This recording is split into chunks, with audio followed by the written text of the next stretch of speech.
animal tracking, tailoring, hundreds of weapons, and further details of how the unstable version of Build 42 is going to be released. That's just some of the stuff you have to look forward to in this video, covering the most recent Project Zomboid development blog known as the Thursdoid. This one was posted on August 29th, 2024, and as such it's only right that I go over the blog post and give you guys all the information you need to know in a more digestible format, with maybe a couple of my own personal clarifications or opinions sprinkled on top. As always, if you want to give the full blog a read, there's a link down in the description to that, and don't forget to like this video or subscribe to the channel for more Thursdoid coverage. Alright, so with the usual intro out of the way, the developers kick off this blog by giving us a bit of an update on where they're at right now with Build 42 and how we're likely to see it rolled out when it's ready for the unstable branch. So right now Build 42 is being internally tested on a small scale, and the team are getting it ready to be tested internally amongst a wider set of gameplay testers. Now, here's the quote that you'll want to hear. There's still a few items from the crafting revamp still to come in, and some optimization we hope to include, but overall, we are pretty much feature complete. The path ahead is predominantly bug fixes, balancing, and internal closed beta testing in preparation for an unstable release.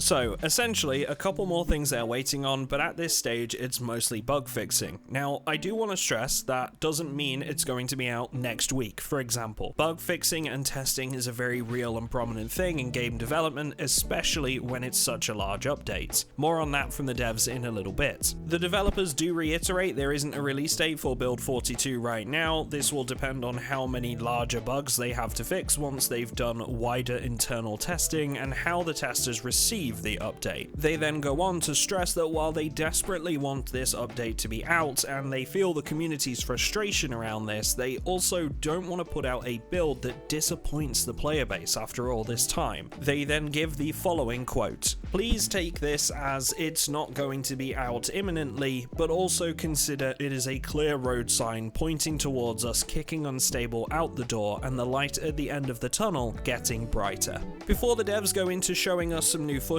and content, they do give us a rundown on how the unstable branch is actually going to be released once it's ready. So, those of you that were around for the release of Build 41 will remember that single player was rolled out initially, and there was quite a bit of time before multiplayer was available to play on the current build. The developers essentially let us know that this update is being handled in a similar fashion, with single player to come first exclusively. This gives the developers a chance to sift through all the bug reports, get the game fixed up, and then release multiplayer onto the unstable branch and do the same, rather than having to work on both simultaneously. Crucially, it'll give the multiplayer team even more time to work on polishing performance ready for release. The developers then make special mention that while they can't really say how long it'll be before multiplayer rolls around for Build 42, they do note that it's a completely different situation that we had with Build 41, and stuff isn't being written from scratch. It's already mostly functional. So they aren't specifically saying it's going to be quicker than with Build 41, but that's kind of the hint they're giving without actually saying it. So there's some further technical bits with regards to modding, anti-cheat, and the current internal build, but I think it's a good idea for us to get into some of the more juicy upcoming stuff and take a look at some of the footage we've been given before we circle back to that, just to keep things interesting and to ensure I don't bore you to death. Starting with some stuff around animals, tracking, and the routes animals will take.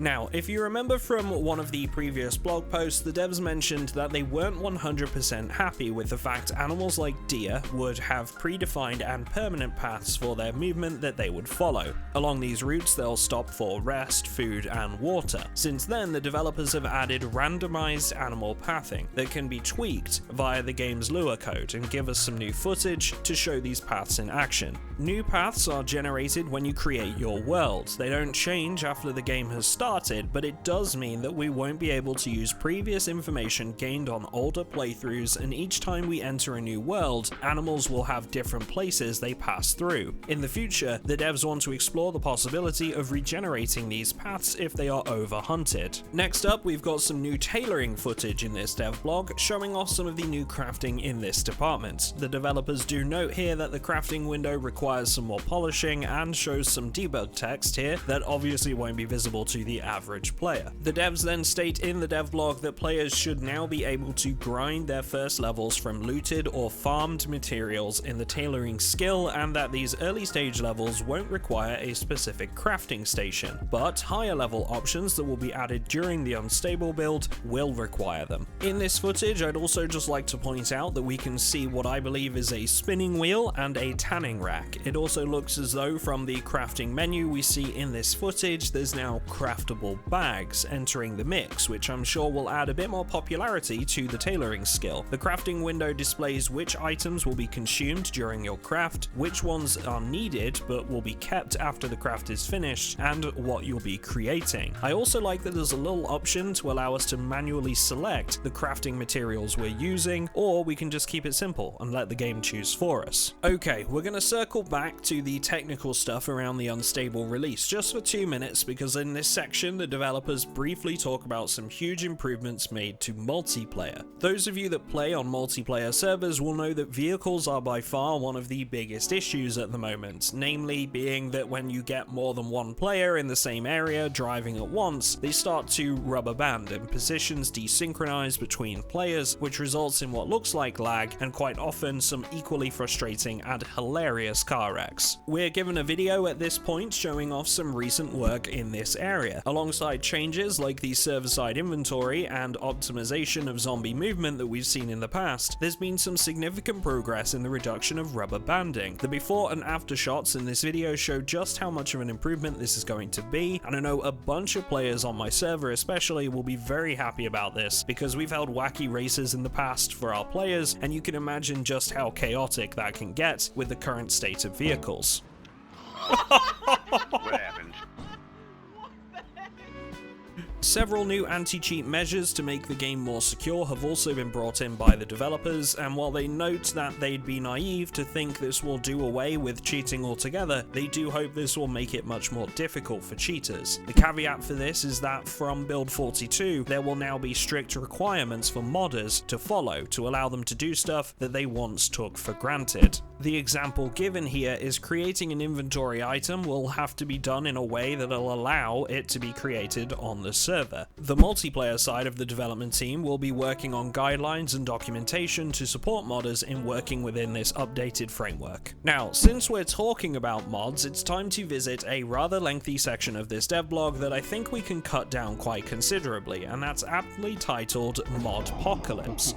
For those unaware, this is the term used for major updates that are going to upset the balance of mods and naturally break a number of them, making them unusable until they are either updated or replaced. And if you didn't know already, Build 42 is one of those updates. With such a large update coming to the game, we can expect almost all mods on the Steam Workshop to be invalidated in some way. That said, the developers do have a new modding architecture that will help considerably with the transition. Apparently, this is heavily inspired by how RimWorld does things. There will essentially now be a system that will allow for different versions of mods to be included in a workshop item, and the game will be able to identify which of these versions is the most up-to-date for the playthrough that you're on, while still being compatible with that version of the game. This will mean less playthroughs are invalidated because of mods being updated, or the game itself being updated and mods then following. It will also mean that modders can still work on Build 41 versions of their mods for the benefit of multiplayer servers, and still have a Build 42 version of the same mod for everyone playing single player on the unstable branch within the same workshop item. It's pretty nifty really, and will make a huge impact on future updates like Build 43. Okay, so a very small segment here just mentioning a bit of work that's gone on with sheet ropes and climbing mechanics recently. Previously, which to be honest I wasn't even aware of until now, drunk characters could fall from sheet ropes. In Build 42, however, any character will have a chance to fall from a sheet rope when using them from higher floors after a grace period has elapsed. The duration of that grace period is determined by negative moodles, skills such as strength, fitness, and nimble, traits like dexterous or gymnast, and professions like burglar. Muscle strain will also be accrued if a player climbs ropes for enough time without resting. All of this can, however, be toggled off in the sandbox settings if you don't want this random aspect of the game. So that brings me to the last bit of new footage we got in this devlog, which was a look at a huge array of weaponry we can expect in Build 42 in quick cut fashion. Before that though, I just want to mention there is one small part of the devlog I'm opting to gloss over because it's a highly technical segment, taking a look at the AnimZ tool, which was a large part of why Build 41 was so popular.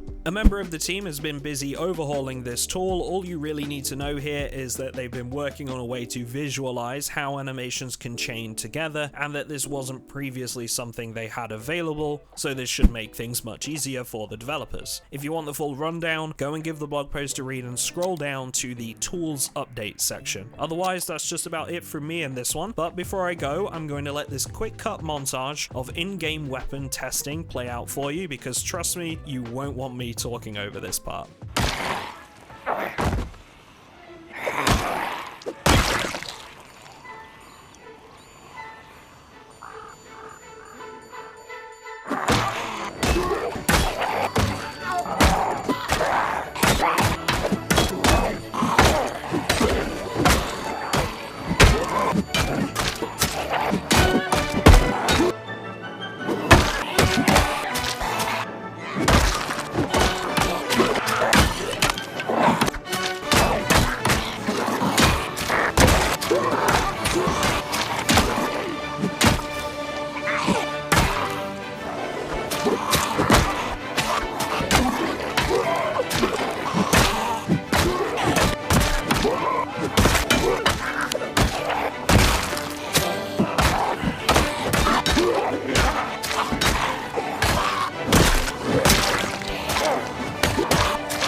Before I leave, a very special thank you to all my Patreon supporters for backing the channel and joining our community on our whitelisted Project Zomboid server for as little as £3 a month. This month we're hosting a wilderness survival wipe on our own custom map, which has literally started just the day before this video was released, so if you're looking to get involved on a fresh wipe and you've been thinking about joining the server, or just need something new to keep PZ interesting, now is the time to join up. Thanks folks, and I'll see you all in the next one.